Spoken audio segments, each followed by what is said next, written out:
I welcome you again this NPTEL course on earthquake geotechnical engineering, and this is lecture number 32. That is the second lecture on fourth module of the course, which is on liquefaction. As we discussed earlier, under this module we have 4 chapters, and with this lecture we are going to start the second chapter on liquefaction susceptibility, which will consist of lecture number 32 as well as 33. Coming to this liquefaction susceptibility, what are going to cover during this chapter? Factors first affecting liquefaction and liquefaction susceptibility, which will consist of 4 criteria: historical criteria, geological criteria, compositional and state criteria. So, we are going to discuss these criteria one by one, and today we are going to talk about the first 3 criteria, and state criteria will be bigger, which we will discuss in lecture number 34. Coming to here, like the factors which affecting liquefaction. The factors which affect the liquefactions are listed here. These are the 9 factors. One is grain size distribution of sand, density of deposit, initial relative density, which is denoted as dr, vibration characteristics, location of drainage and dimensions of deposit, magnitude and nature of superimposed loads, method of the soil formation, period under sustained load, previous strain history and interrupt year. So, we are going to discuss these factors one by one in the next slides. As for grain size distribution of sands is concerned, fine grain sands are more prone than the coarse grain sands. So this is for the sands itself. Within the sand, if you have fine grain, because you have 3 types of sand, one is fine grain, then medium grain and coarse grain sand.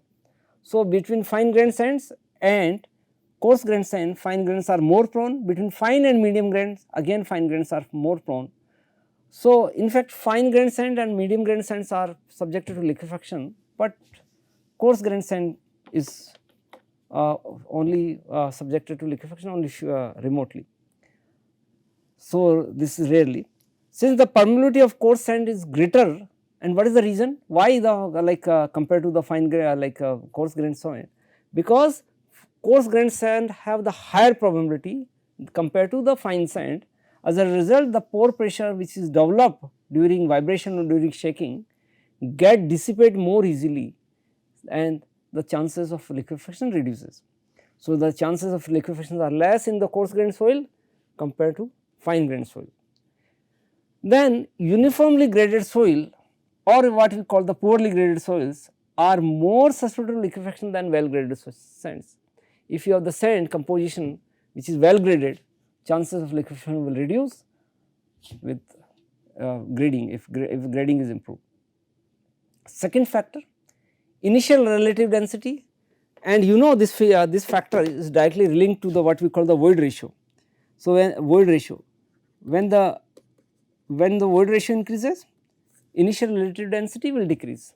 When the void ratio decreases, initial relative density will increase. So, chances of liquefaction and excessive settlement are reduced with increase in relative density, or I can say it decrease in void ratio. Increase in relative density is same thing in decrease in void ratio E. So, when the E decreases, the chances of liquefaction reduce. Loose sands are more prone to liquefaction compared to dense sands. So, this is about the relative density. Coming to vibration characteristics, if you have the shock loading or what we call the impact loading, may able to lead liquefaction at a faster rate than the steady state vibration. Similarly, horizontal vibrations are more severe than vertical vibration. During the earthquake, you get the horizontal vibrations, and that is the reason that chances are more in during the earthquake for liquefaction rather than the normal loading, vertical loading. If you have multi-directional shaking, which is the case in the earthquake, you not only have the horizontal vibration, but you have the vertical also, is considered to be more severe than the one directional shaking for the liquefaction. Location of drainage and dimension of deposit also make a difference on the liquefaction susceptibility.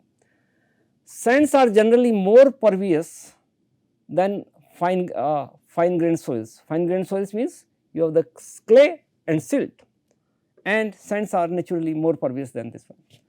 However, if a perseverance deposit has large dimension and the drainage path increases, then during earthquake the deposit may behave as if it were undrained, because if you have a long drainage path, it does not to dissipate the water, that path is longer, then it may behave like an impervious material, and particularly during it was undrained case. So, the drainage is not, and then when undrained cases happens, then there is increase in pore water pressure, and that results in the liquefaction.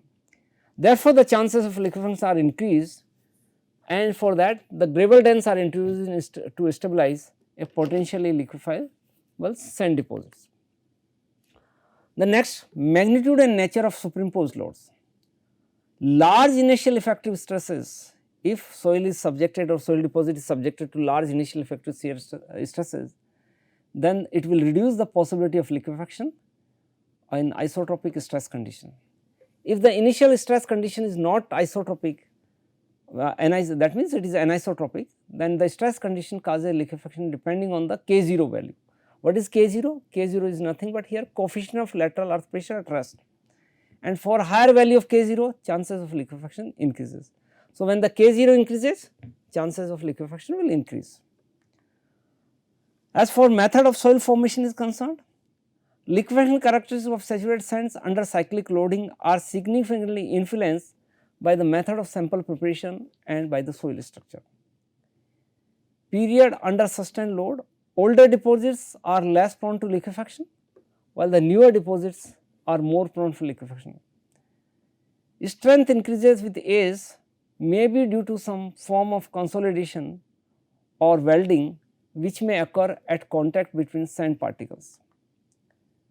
Previous sand history, the seed in 1976 publication showed that although the prior strain history caused no significant change in the density of the sand, it increased the stress that caused liquefaction by a factor of 1.5. So, if you have previous, like it is already subjected to strain in the, then chances are there that it may be chances of liquefaction increase. But if you have the trapped here air inside the voids, then it will help reduce the possibility of liquefaction, because the voids may be filled with air rather than water. So, the chance of liquefaction reduces. So, these are the different factors by which the liquefaction that affect the liquefaction phenomena. Coming to the next, liquefaction susceptibility. As we discussed earlier also in the last lecture, not all soils are susceptible to liquefaction. Consequently, the first step in a liquefaction hazard evaluation is usually the evaluation of liquefaction susceptibility. If your soil conditions are such that they are not susceptible, then you can terminate your liquefaction hazard analysis irrespective of the shaking and other thing. If the soil at a particular site is not susceptible, liquefaction hazards do not exist, and the liquefaction hazard evaluation can be ended, as we discussed earlier. If the soil is susceptible, in that case we need to consider the liquefaction initiation and effects must be addressed. So, first whether liquefaction will be initiated or not, and if it is initiated, then what will be its effect, that need to be discussed. As we discussed, there are several criteria by which liquefaction susceptibility can be judged, and some of these are different for flow liquefaction and cyclic mobility. So, these criteria can be categorized in the 4 category. First is historical criteria based on the history and the past literature. The second is geological criteria based on the geology tectonics of sites. Third one is compositional criteria, where what is the composition of the soil, grain size distribution, all these things will come. The last one is the state criteria. So, today we are going to discuss the first top 3 criteria. So, let us start from historical criteria. As for the historical criteria is concerned, a great deal of information on liquefaction behavior has come from past earthquakes. So, from past, so this should be treated from the come from the post earthquake field investigation. So, this is from the whenever an earthquake occurs. So, some field investigation has been done after the earthquake, which have shown that liquefaction often recurs at the same location. At the same location liquefaction may occur, chances are more that. So, if some site is subjected to liquefaction in the past, chances are there that it may be further again subjected to liquefaction during the next earthquake. Particularly when soil and groundwater condition have remained unchanged. If, because for the one of the conditions for the liquefaction, water table should be not very deep. So, if the water table is conditions are similar to earlier case, it does not change, then it is still chances that the same site may undergo the liquefaction. Therefore, this liquefaction casuistry can be used to identify specific sites, or more general the conditions that may be susceptible to liquefaction in future earthquakes. Post earthquakes have also shown that liquefaction effects have historically been confined to a zone within a particular distance of the seismic source. So, you have seismic source means basically epicenter of an earthquake, and normally it has been observed that the liquefaction sites are within some kilometers along the epicenter. It is not very thousands of kilometers away from the epicenter. So, so what has been done by Ambrasis in 1988, compiled worldwide data from shallow earthquake to estimate a limiting epicentral distance beyond which liquefaction has not been observed in earthquakes of different magnitudes, and this is given in the slide. What is in this slide? On the y axis you have moment magnitude of earthquake, which is on the normal scale, which is varying from 5 to 9, while on x axis you have epicentral distance, which is in kilometer, but x axis is on the log scale, it is not a normal scale. So, you have 2 kilometer, 5 kilometer, 10 kilometer. So, for example, if epicentral distance or let us say if earthquake magnitude is less than 6, then you could see that if for less than 6 magnitude earthquake, this if I draw a line here, then it says and these are the earthquake. So, to occur the liquefaction, these are the dots, the solid dots on the top of this line are the points where the liquefaction is occurring, while the circles, hollow circles below this line are the points which are showing no liquefaction occurred. So, to liquefaction to occur for near the epicentral distance, even you may require less magnitude earthquake. So, even up to if your magnitude of earthquake is less, or I can put it other way, that if your magnitude of earthquake is less than 6, then the liquefaction will occur only near the epicenter at up to a distance. Let us say this distance will be, because it is on the log scale. So, this will be about 25 kilometer. So, the epicentral distance should be less than 25 kilometer if your magnitude of earthquake is less than 6 to liquefaction occurs. So, if you are going let us say 50 kilometer or 100 kilometer away from the epicenter, if let us say I go 100 kilometer away from the epicenter, then magnitude required is almost 7. So, for suppose an earthquake occurred at some site with magnitude 7, then you can expect that liquefaction at the most can occur up to a distance 100 kilometer. Beyond 100 kilometer, chances of the liquefaction may decrease.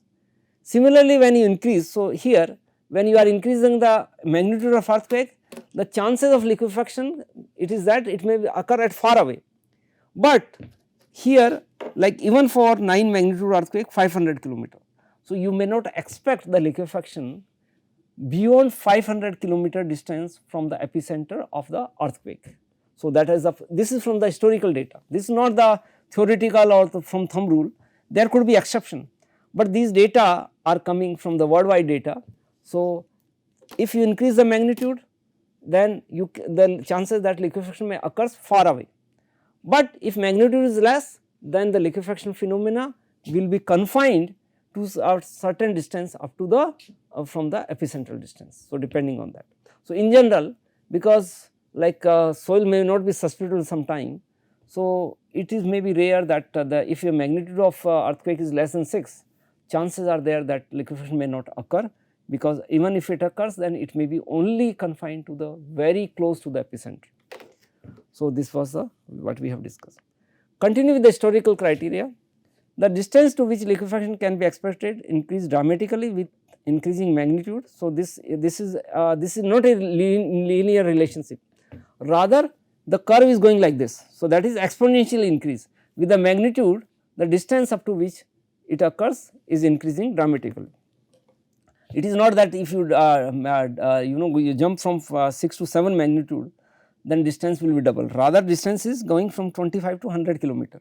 When you go from 7 magnitude to 8 magnitude, then distance is going, or 7 to 9 magnitude, then distance is going from 100 kilometer to 500 kilometer. These relationships shown in the figure, though this is a general like based on the data, but it does not offer any guarantee that the liquefaction may not occur less than these distances. So, exception is there. So, this was all about historical criteria. Now, about the geologic criteria. Soil deposits that are susceptible to liquefactions are formed within a relatively narrow range of geological environment, which was like given by a paper by Yaoud in 1991. So, there is a narrow range. The depositional environment, hydrological environment means it is related to what we say that water conditions, and age of a soil deposit all contribute to its liquefaction susceptibility. Geologic process that sorts soil into uniform grain size distribution and deposit them in loose stress produce soil deposit with high liquefaction susceptibility. If the condition is loose, then the chances are more that liquefaction will occur. Continue with this geologically, these criteria are from geological point of view. If you have the fluvial, colluvial and alluvial deposits, so all these terms are related to geology. You have fluvial deposits, colluvial deposits and alluvial deposits, and when they get saturated, they are likely to be susceptible to liquefaction. Liquefaction has also been observed in what we call alluvial plain, breach, terrace, playa and estuaries deposits, but they are not as consistently as those listed in previously. That means, in these deposits liquefaction may occur or may not occur, but on the top fluvial and alluvial deposits they are subjected to liquefaction. Then susceptibility of older soil deposit to liquefaction is generally lower than that of newer deposits. So, this we discussed also earlier for the soils, and the same is applicable for geological, that means for the rock also. If you have the older soil deposits, the chances get reduced.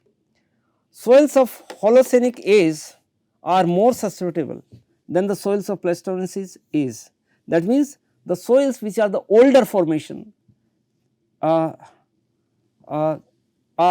less susceptible. Soils of the Holocenic newer formation. So, you can say this is the newer, relatively newer, and this is older formation. So, more susceptible. If so, age, when the age increases, chances of liquefaction decreases. The liquefaction of pre-Pleistocene deposits is rare. If you go even older than this one, then the chances are very less. Liquefaction occurs only in saturated soils. So, the depth to groundwater either influences liquefaction susceptibility, and it is direct relation.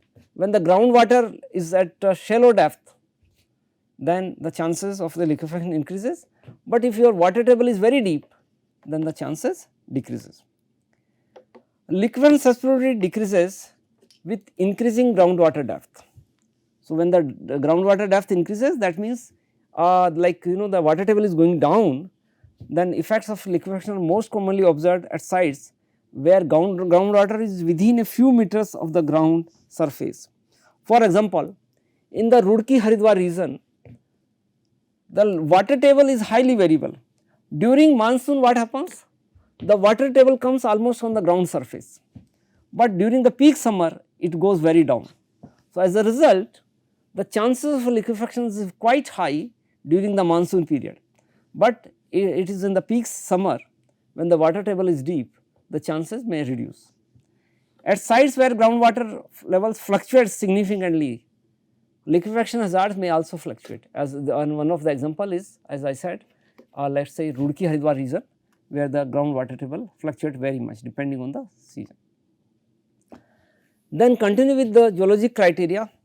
Human made soil deposits, that is man made soil deposits, also deserve attention, and because normally you may not get the natural state of the soil, the chances, because you may have the loose fills such as those placed without compaction, are very likely to be susceptible to liquefaction. In this case, I think one of the case which is terminology, if you heard, it is called reclaimed land, reclaimed land, reclaimed CLAMED, reclaimed land. For example, Singapore city is mostly on the reclaimed land. Similarly, one of the example in our country for reclaimed land is Navi Mumbai. In Navi Mumbai, what has been done? The land has been created by dumping the sea. So, and then the artificial land has been created. But when this land is created, it is not in the natural form, and there could be the loose compaction.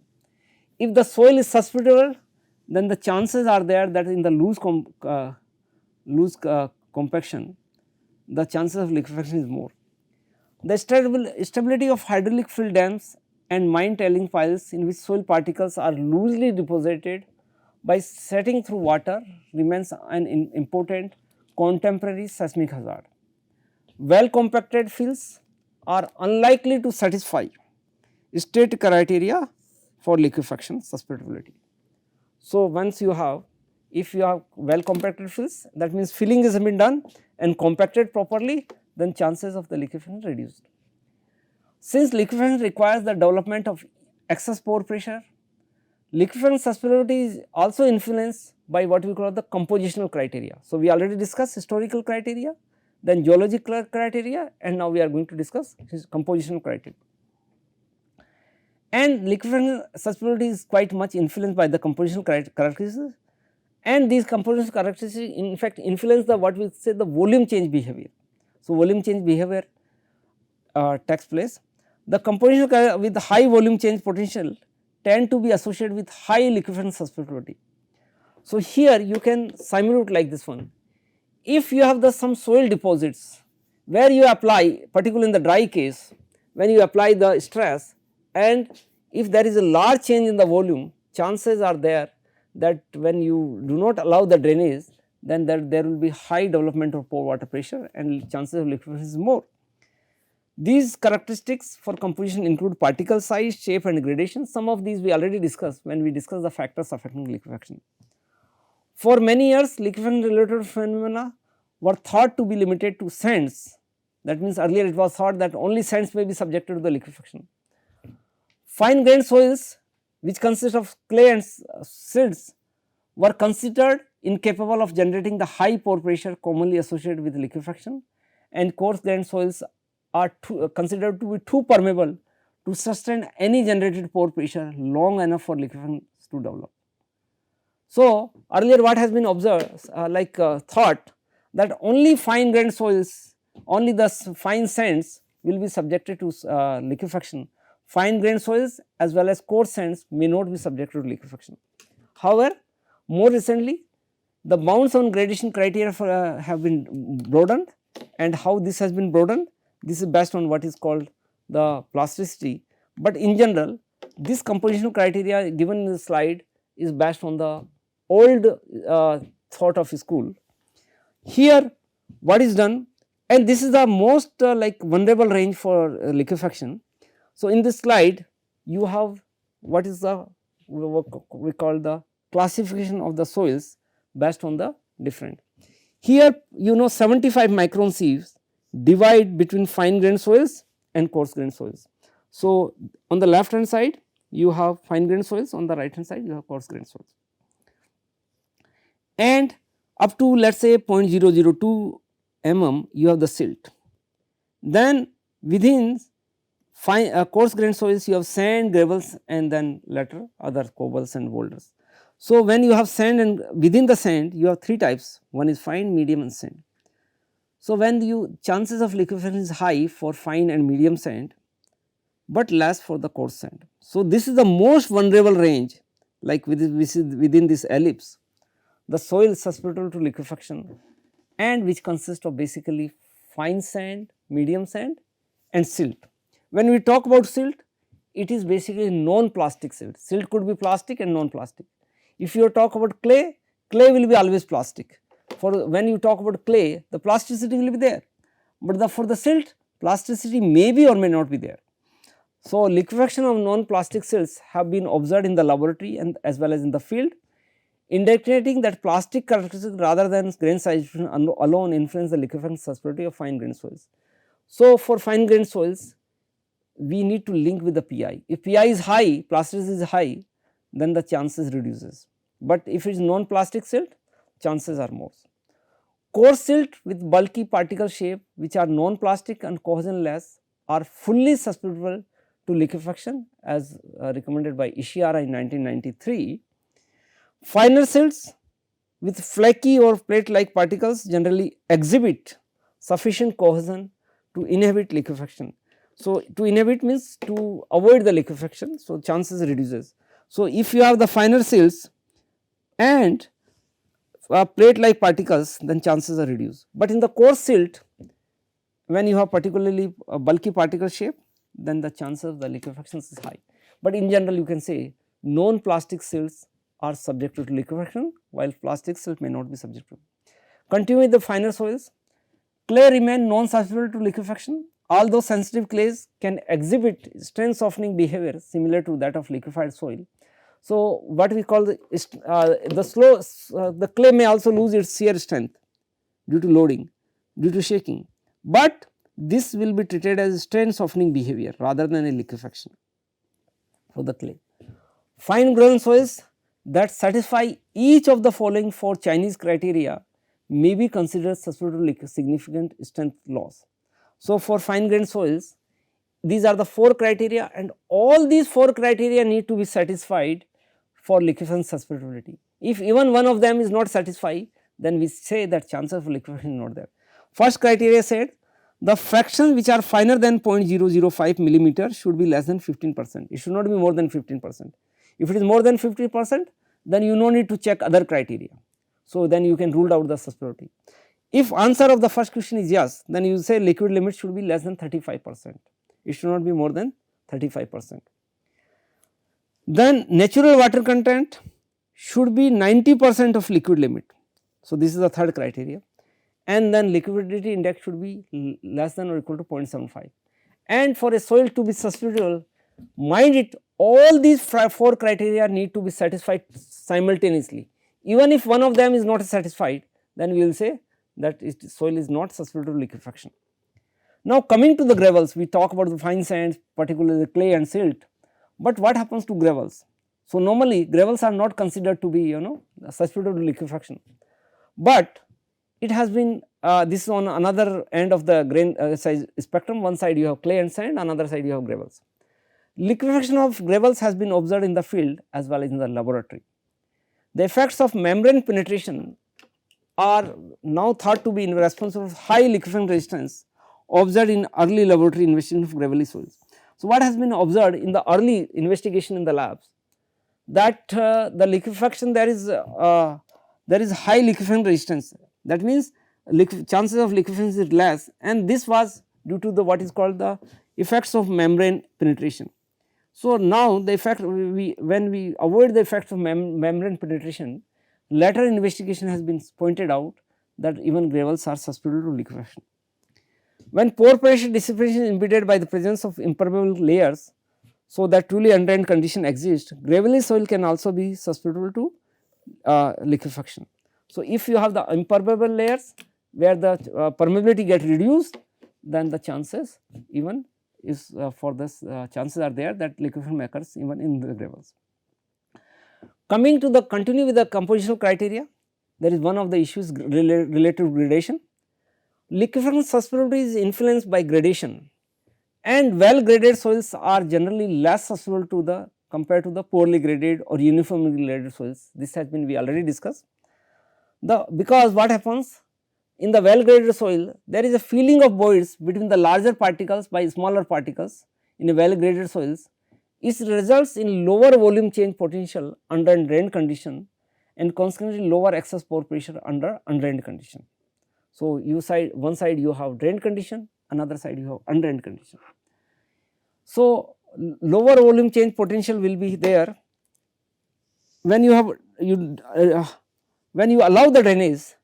then volume change potential will be lower. But when you do not allow the drainage, so then will be excess pore water pressure will be developed, and this may lead to the liquefaction. Field evidence indicate that most liquefaction failure have involved uniformly graded soils rather than the well graded soils. Then the particle shape also make the difference. Particle shape also influence the liquefaction susceptibility. Soils with rounded particle shapes are more susceptible to liquefaction compared to if you have the angular particles grain soils. So, angular grain size soils are better to avoid the liquefaction than the rounded particle shapes. Particle rounding frequently occurs in the fluvial and alluvial environments, where alluvial loosely deposited saturated soils are frequently found, and liquefaction susceptibility is often high for these areas where you have alluvial environment, for example, alluvium soils in the gangetic belts. So, this was all about susceptibility, liquefaction susceptibility, different criteria. So, 3 criteria, one is historical criteria, second geological criteria, third is compositional criteria we have discussed, and the last criteria which is based on the state criteria we will discuss in the next lecture, that is lecture number 33. With that, thank you very much for your kind attention.